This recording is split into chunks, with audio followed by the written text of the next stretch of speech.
And offence జరిగిన రోజు బయట నుంచి వీళ్ళందరూ వచ్చారు. బట్ ఈ పాత్ర అన్న అతను ఎవరైతే ఉన్నారో ఈజ్ వెరీ స్మార్ట్. ఆయన అక్కడే ఉన్నాడు, బయట అబ్జర్వ్ చేస్తున్నాడు. బయట నుంచి ఎవరు వస్తున్నారు, ఎవరు వెళ్తున్నారు, లోపల ఎవరున్నారు, బయట ఎవరున్నారు, మొత్తం డీటెయిల్స్ అన్నీ చెబుతున్నారు. ఇక్కడ నుంచి వెళ్ళిపోయిన తర్వాత కూడా వాళ్ళు మొత్తం ఇక్కడే ఉండి గైడ్ చేస్తున్నారు. అంటే పోలీస్ ఇన్వెస్టిగేషన్ ఎలా చేస్తున్నారు, ఎవరిని ట్రేస్ చేస్తున్నారు, ఎవరిని పట్టుకున్నారు అనే విషయాలు కూడా అన్నీ చెప్తున్నారు. అందరికీ నమస్కారం. మనకి శ్రీకాకుళం జిల్లాకు సంబంధించి కాశీబుగ్గ సబ్ డివిజన్ లిమిట్స్లో, కాశీబుగ్గ పిఎస్ లిమిట్స్లో ఏప్రిల్ 7వ తారీఖున మనకి మధ్యాహ్నం టైంలో అక్కడ నిత్యానంద నగర్లో వెంకటేశ్వర జ్యువెలరీ షాప్ ఏదైతే ఉందో అక్కడ జరిగిన ప్రాపర్టీ అఫెన్స్కి సంబంధించి, డెకాయిటీ కేసుకి సంబంధించి ఆ గ్యాంగ్లో ఉన్న కొంతమందిని ఈరోజు అరెస్ట్ చేయడం జరిగింది. సో ఈరోజు అరెస్ట్ చేస్తున్న వాళ్ళు రామచంద్ర సాహు, ఇతనిది బెరంపూర్ గంజాం డిస్ట్రిక్ట్ ఒడిస్సా. కూనా బారిక్, ఇతనిది గంజాం డిస్ట్రిక్ట్ ఒడిస్సా. బిహారీ పట్నాయక్, ఇతనిది కూడా ఖోర్దా డిస్ట్రిక్ట్ ఒడిస్సా స్టేట్. తపన్ మహారాణా, ఇతనిది కూడా Khordha district Odisha state. Tirumala Patro alias Hari Om, ఇతనిది అస్కాలో ఇతను గోల్డ్ షాప్ రన్ చేసేవాళ్ళు. అక్కడ అది సరిగా అవ్వట్లేదని చెప్పి అతను పలాసాకు వచ్చి సెటిల్ అయ్యారు. ఆయన పలాసలో కూడా ఒక 3-4 సంవత్సరాల నుంచి పలాసలోనే ఉంటున్నాడు అతను కూడా. సో ఈ 5 మందిని ఈరోజు అరెస్ట్ చేయడం జరిగింది. వీళ్ళకి సంబంధించి మొత్తం ఈరోజు 243 గ్రామ్స్ గోల్డ్ రికవరీ చేయడం జరిగింది. దీంతో పాటుగా వీళ్ళు దొంగతనం చేసిన గోల్డ్ తోటి 2 కార్లు కొన్నారు. ఆ కార్లు కూడా 2 సీజ్ చేయడం జరిగింది, అవి కూడా రికవరీ చేయడం జరిగింది. ఇది కాకుండా ఈ 5 మంది కాకుండా వీళ్ళతో ఈ ఒడిస్సా పీపుల్తో పాటు ఉత్తరప్రదేశ్కి సంబంధించిన వాళ్ళు కొంతమంది కూడా ఈ అఫెన్స్లో పార్టిసిపేట్ చేయడం జరిగింది. సో వాళ్ళని ఇంకా అరెస్ట్ చేయలేదు, దానికి సంబంధించి టీమ్స్ ఆల్రెడీ పంపించాం మనము. ఉత్తరప్రదేశ్లో ఉన్నారు. సో వాళ్ళని కూడా తొందరగానే అరెస్ట్ చేస్తాము. And remaining property total 800 grams property ఏదైతే పోయిందో అందులో ఇప్పుడు 243 గ్రామ్స్ గోల్డ్ ప్లస్ 2 కార్లు, ఈ ప్రాపర్టీ రికవర్ అవ్వడం జరిగింది. రిమైనింగ్ ప్రాపర్టీ ఉత్తరప్రదేశ్ గ్యాంగ్ ఎవరైతే ఉన్నారో, రిమైనింగ్ పర్సన్స్ ఎవరైతే ఉన్నారో వాళ్ళ దగ్గర నుంచి రికవరీ చేయవలసి ఉంది. ఎందుకంటే వీళ్ళు అఫెన్స్ జరిగిన తర్వాత వీళ్ళు అక్కడికి వెళ్ళి గోల్డ్ మొత్తాన్ని ఎవరికి వాళ్ళు షేర్ అనేది పంచుకోవడం జరిగింది. సో వాళ్ళు దొరికితేనే మనకు రికవరీ అవుతుంది, అది 100% వాళ్ళని కూడా పట్టుకోవడం జరుగుతుంది. సో వీళ్ళు అఫెన్స్ చేస్తున్నప్పుడు ఇందులో వీళ్ళ ఎంఓ ఏంటంటే ఈ హరి ఓం తిరుమల పాత్ర అన్న వ్యక్తి ఎవరైతే ఉన్నారో ఈయన దొంగల దగ్గర నుంచి గోల్డ్ ఏదైతే రిసీవ్ చేసుకుంటాడో ఆ రిసీవ్ చేసుకున్న గోల్డ్ని షాప్స్లో ఇచ్చేస్తాడో అక్కడ నుంచి మనీ తీసుకుని వీళ్ళకి రిటర్న్ ఇవ్వడం అన్నది జరుగుతుంది. ఆ ప్రాసెస్లో ఈ గోల్డ్ షాప్కి కూడా అతను ఇవ్వడం జరిగింది, ఆ దొంగ బంగారం ఇవ్వడం జరిగింది. సో ఆ ప్రాసెస్లో దీన్ని చూసి ఎవరైతే ఇతను రామచంద్ర సాహు అని ఉన్నారో ఆయనకు చెప్పడం జరిగింది, కూనా బారిక్కి చెప్పడం జరిగింది. సో వాళ్ళు ఓన్గా ఇక్కడికి వచ్చి రెక్కీ చేసుకున్నారు. వాళ్ళు డిసెంబర్ 2025లో రెక్కీ చేశారు, మార్చ్ 2, 2026, మార్చ్ 24, 2026 ఈ 3 రోజులు రెక్కీ చేయడం జరిగింది. వీళ్ళు మాత్రమే చేయలేరు అని చెప్పి వీళ్ళకి జైల్లో ఎవరైతే పరిచయం అయ్యారో ఒడిశా జైల్లో ఉత్తరప్రదేశ్కి సంబంధించిన వాళ్ళని కూడా తీసుకొని వచ్చి గ్యాంగ్లో కలుపుకొని వీళ్ళు చేయడం జరిగింది. వీళ్ళు ఏదైతే కారు ఆ రోజు యూజ్ చేశారో ఆ కారు కావచ్చు, ఆ బైక్స్ కావచ్చు, ఖోర్దా నుంచి వచ్చినప్పుడు మన పలాస రీచ్ అయ్యే వరకు ఎక్కడే కానీ హైవే పైన వాళ్ళు టచ్ చేయలేదు. ఏవైతే లూప్ రూట్స్ ఉంటాయో, అంటే ఎక్కడైతే సీసీటీవీస్ ఉండవో, ఎక్కడైతే వాళ్ళని ట్రేస్ చేయలేరని కాన్ఫిడెన్స్ ఉంటుందో ఆ రూట్స్ మాత్రమే ఫాలో చేశారు.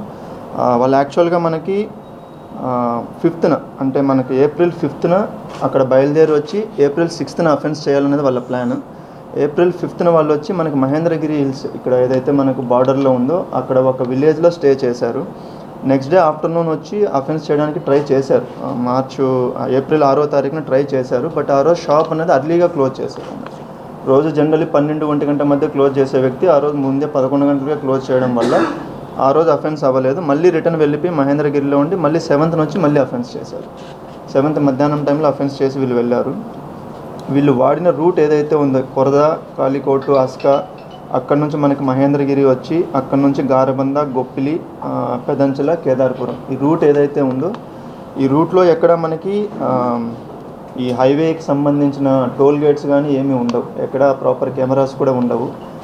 మనకి లక్కీగా ఒక బ్యాంకుకి సంబంధించిన సీసీటీవీ ఫుటేజ్లో ఈ వెహికల్స్ ఏదైతే ఇక్కడ వచ్చిన బ్లాక్ కలర్ కారు ఉందో అది వెళ్ళడం వల్ల అది అక్కడ నుంచి మనం ట్రేస్ చేయడం వల్ల ఇది వచ్చింది.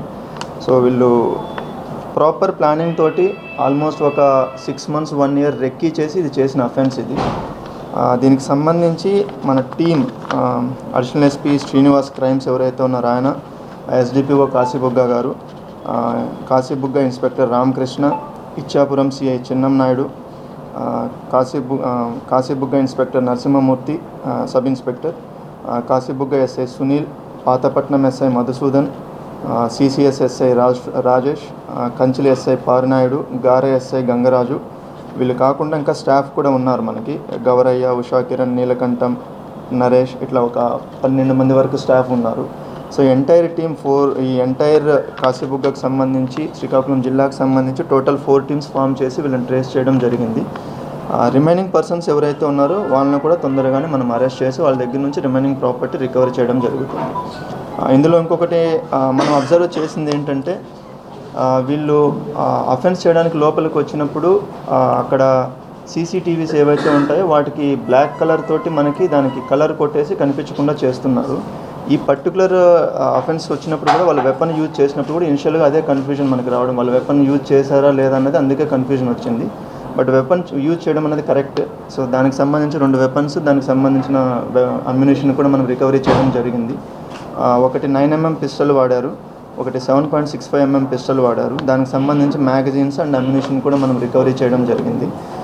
ఇందులో మనం గోల్డ్ షాప్స్ వాళ్ళకి చెప్తున్నది 2 పాయింట్స్ ఉన్నాయి, ప్రతిసారి రిపీట్ చేస్తున్నది. ఈ పర్టికులర్ షాప్లో సీసీటీవీ కెమెరాస్ ఉన్నాయి, బట్ దానికి బ్యాకప్ లేదు.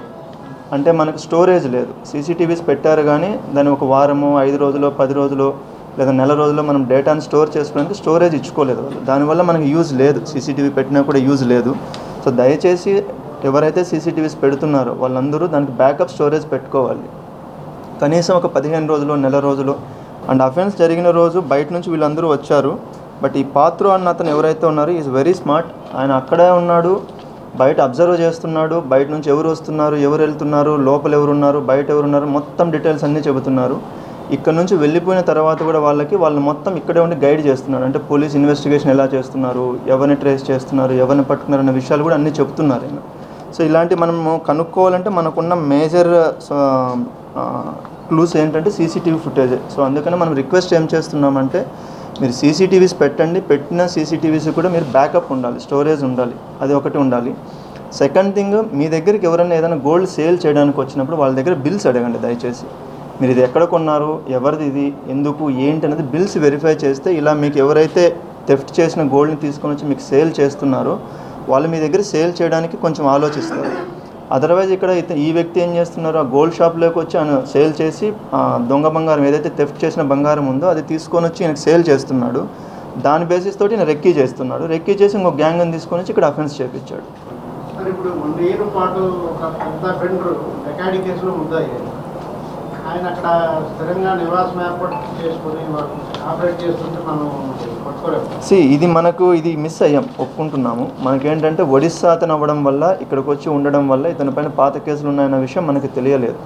జనరల్లీ ఇలాంటి టైంలో మనం ఏం చేస్తామంటే, లోకల్ పోలీస్ స్టేషన్, అంటే సపోజ్ అతను శ్రీకాకుళంకి సంబంధించిన అతను ఇక్కడ నుంచి వెళ్ళి బెరంపూర్లో ఉన్నాడు అనుకుంటే, అక్కడే ఉంటున్నాడు అని అనుకుంటే, ఇక్కడ లోకల్ పోలీస్ ఎవరైతే ఉంటారో వీళ్ళు ఇక్కడ నుంచి అతని పైన ఉన్న షీట్ని ట్రాన్స్ఫర్ చేయాల్సి ఉంటుంది. సో దట్ ఏంటంటే అక్కడ పోలీస్ ఎవరైతే ఉంటారో వాళ్ళు ప్రాపర్గా సర్వేలెన్స్ పెట్టుకోగలుగుతారు. ఈ వ్యక్తికి సంబంధించి మనకు అలా ఆ షీట్ ఇక్కడికి ట్రాన్స్ఫర్ అవ్వలేదు. సో దానివల్ల మనం అది మిస్ అయ్యాము.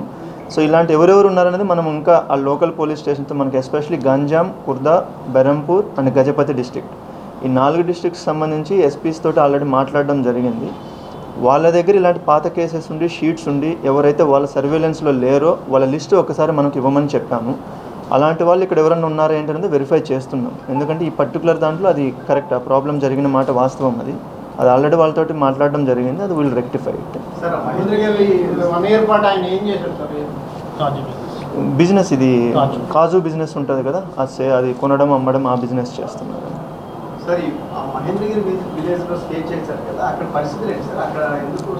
అది మామూలుగా వెళ్ళి స్టే చేయడం అంతే. మనం రోడ్డు పైన వెళ్తూ ఉంటే పక్కన ఏమన్నా హోటల్స్ అవి ఉంటాయి కదా, లేదా విలేజెస్లో కానీ టౌన్స్లో కానీ మనకు కొంతమంది రెంట్కి ఇస్తారు నైట్ టైం, అలా ఇచ్చిన వాళ్ళే, అంతేగాని వాళ్ళ రోల్ ఏం లేదు దీంట్లో.